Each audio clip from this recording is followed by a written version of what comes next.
Hello दोस्तों, नमस्कार। स्वागत है आप सभी का आपके अपने यूट्यूब चैनल में। देखिए, एसएससी जीडी 29 नवंबर को तीनों ही शिफ्टों का जो एग्ज़ाम है वो ख़त्म हो गया है। उम्मीद करते हैं तीनों ही शिफ्टों में जिनका भी आज एग्ज़ाम था सभी का एग्ज़ाम अच्छा गया होगा।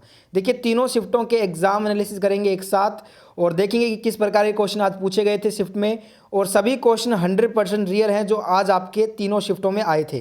तो जिन भी दोस्तों का आगे आने वाले दिनों में पेपर है, वीडियो पूरा एंड तक देखिएगा क्योंकि बहुत सारे क्वेश्चन अब रिपीट हो रहे हैं। तो चलिए वीडियो स्टार्ट किया जाए। तो देखिए फ्रेंड्स, क्वेश्चन आपके स्क्रीन पे आ गए हैं। सबसे पहले अपने स्टार्ट करेंगे तीसरे शिफ्ट के साथ। देखिए, तीसरे शिफ्ट में आज आपसे एक करंट अफेयर का क्वेश्चन पूछा गया कि नवंबर 2020 को किसे अंतर्राष्ट्रीय क्रिकेट परिषद यानी कि आईसीसी के नए स्वतंत्र अध्यक्ष के रूप में चुना गया है। तो देखिए, ये चुना गया है ग्रेग बार्कले को। तो यहाँ पे आपका आंसर था ग्रेग बार्कले। नेक्स्ट एक क्वेश्चन दोस्तों आया था हिंदी में थर्ड शिफ्ट में, उल्टे पांव लौटना मुहावरे का अर्थ बताइए। इसका अर्थ होगा कहीं पहुँचते ही वहाँ से पूर्व स्थान की ओर चल पड़ना। ठीक है। एक आया था कि घर का प्रायवाच्य बताइए, घर शब्द का प्रायवाच्य। तो देखिए, गृह, सदन, भवन, आलय, निकेतन, शाला, कुटीवास, धाम, आवास, ये सभी क्या हैं? घर के प्रायवाच्य हैं। इनमें से जो भी आज ऑप्शन में आया था वो आपको आंसर करना था। एक पूछा था कि इंडिया एन इंट्रोडक्शन पुस्तक के लेखक कौन है? तो ये है खुशवंत सिंह। एक प्रश्न आपसे पूछा था हिंदी में कि ये जो शब्द आपको दिया गया है इसका आपको शुद्ध वर्तनी बताना था। यहाँ पे जो ये शब्द लिखा है ना, ये अशुद्ध है, और यहाँ पे जो मैंने लिखा है ना, ये इसका शुद्ध रूप है। ठीक है। एक प्रश्न आया था स्वयं का विलोम शब्द बताइए। स्वयं का हो जाएगा विलोम दूसरा। एक प्रश्न आया था दोस्तों शाश्वत का विलोम शब्द बताइए। शाश्वत का विलोम होगा क्षणिक। एक आया था कि मास में एक बार आने वाला के लिए एकल शब्द बताइए। मास में एक बार आने वाला के लिए एकल शब्द होगा मासिक। एक प्रश्न पूछा था नाक कट जाना मुहावरे का अर्थ बताइए। इसका अर्थ होगा इज्जत जाना या बेइज्जती होना। दोनों ही सही हैं, जो भी ऑप्शन में था वो सही करना था। एक आया था बादल का प्रायवाच्य शब्द बताइए। बादल का होगा मेघ, जलद, अम्बुद। इस प्रकार से बहुत सारे होते हैं बादल के प्रायवाच्य। एक प्रश्न आया था दुनिया के सभी मजदूर एकजुट हों, यह नारा किसने दिया था? यह नारा दिया था कार्ल मार्क्स ने। एक प्रश्न आया था सीमांत गांधी के नाम से किसे जाना जाता है? तो खान अब्दुल गफ्फार खान को सीमांत गांधी के नाम से जाना जाता है। एक प्रश्न पूछा गया था वर्तमान में भारतीय संविधान में कुल कितनी अनुसूचियां हैं? तो वर्तमान में भारतीय संविधान में कुल 12 अनुसूचियां हैं। एक प्रश्न पूछा था जंगल सफारी पार्क का 2020 में उद्घाटन किसने किया था? तो पीएम नरेंद्र मोदी ने नर्मदा जिले के केवड़िया में जंगल सफारी सरदार पटेल प्राणी उद्यान का उद्घाटन किया था।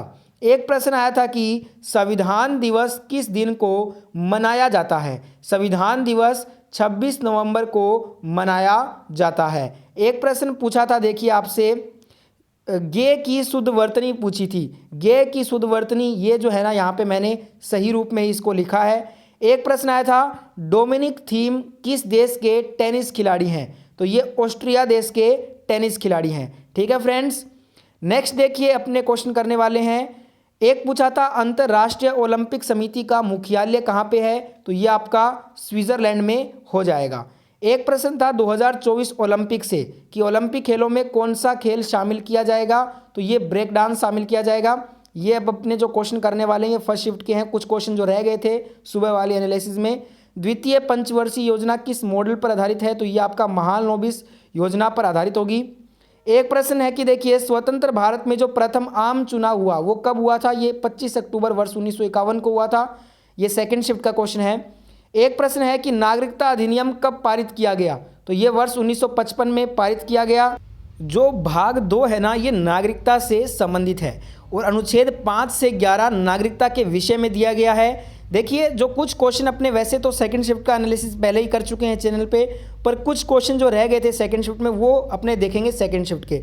जैसे कि एक क्वेश्चन था निम्नलिखित में से कौन सा मिश्र धातु है? देखिए, अब ये सभी जो है ना इस्पात, पीतल, कांसा, सोल्डर, ये सभी क्या है? मिश्र धातुएं होती हैं। एक आया था दोस्तों आदि कैलाश पर्वत कहाँ पर स्थित है? देखिए आदि कैलाश पर्वत की बात करें तो ये मानसरोवर उत्तराखंड में स्थित है। ये अपने फर्स्ट शिफ्ट के क्वेश्चन कर रहे हैं। फर्स्ट शिफ्ट का एनालिसिस भी मैं पहले ही चैनल पे आपको कंप्लीट करवा चुका हूँ, जिसने नहीं देखा है देख सकता है।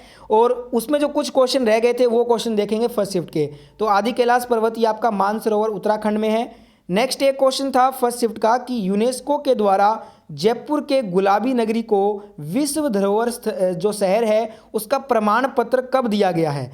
तो देखिए यूनेस्को ने 5 फरवरी 2020 को गुलाबी नगरी जयपुर को विश्व धरोहर शहर वर्ल्ड हेरिटेज सिटी का औपचारिक प्रमाण पत्र सौंप दिया है। एक प्रश्न था दोस्तों, 6 वर्ष से कम आयु के बालकों के लिए जो प्रारंभिक बाल्यावस्था जो है ना उसकी देखरेख और शिक्षा का उपबंध ये किस आर्टिकल से संबंधित है। तो ये आर्टिकल 45 से जो है ना वो रिलेटेड है।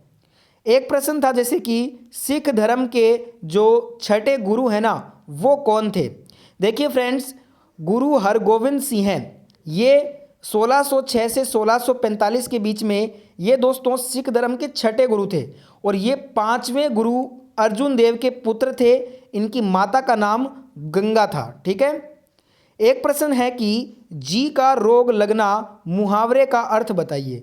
देखिए जी का जो रोग है ना, जी का रोग लगना मुहावरे का अर्थ होगा किसी बात की चिंता करना या फिक्र करना। ठीक है। एक प्रश्न था धौलागिरी पर्वत शिखर किस देश में स्थित है।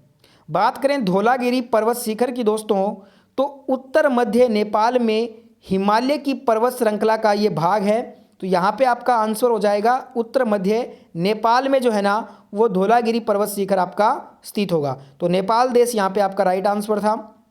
एक प्रश्न था कि इनमें से किसका परमाणु क्रमांक जो एटॉमिक मास है वो सबसे ज़्यादा होगा। देखिए फ्रेंड्स, जो परमाणु द्रव्यमान होगा एटॉमिक मास ये पोटेशियम का सबसे ज़्यादा होगा। परमाणु द्रव्यमान इसका 39.0983 होता है। और वहीं बात करें जो पोटेशियम है इसका एटॉमिक नंबर की तो 19 जो है ना इसका ये परमाणु संख्या है। एक प्रश्न था ओलिवर ट्विस्ट, जो ओलिवर ट्विस्ट है नामक जो पुस्तक है ना इसके लेखक कौन है। ओलिवर ट्विस्ट नामक पुस्तक के लेखक हैं चार्ल्स डिकेंस। ठीक है दोस्तों। देखिए फ्रेंड्स, सभी जो आज के क्वेश्चन थे ना थर्ड शिफ्ट के मैंने आपको सभी क्वेश्चन करवा दिए हैं। फर्स्ट सेकंड शिफ्ट के जो कुछ क्वेश्चन अपने वैसे फर्स्ट और सेकंड शिफ्ट का एनालिसिस पहले ही चैनल पे कंप्लीट रूप से कर चुके हैं और जो कुछ क्वेश्चन रह गए थे फर्स्ट सेकंड के एनालिसिस में वो मैंने आपको इस वीडियो में करवा दिए हैं। अगर आपको कोई डाउट है तो आप कमेंट में पूछ सकते हैं। और अगर आपको इन सभी क्वेश्चन का PDF फाइल अगर डाउनलोड करना है तो टेलीग्राम चैनल आप ज्वाइन कर लीजिए। वहाँ पे आपको तीनों शिफ्टों का PDF फाइल जो है ना अवेलेबल करवा दिया जाएगा कुछ देर में। और साथ में फ्रेंड्स, आपने इस वीडियो को अभी तक लाइक नहीं किया है तो फटाफट से वीडियो को लाइक कर देना, शेयर कर देना, साथ में चैनल को जरूर सब्सक्राइब कीजिएगा।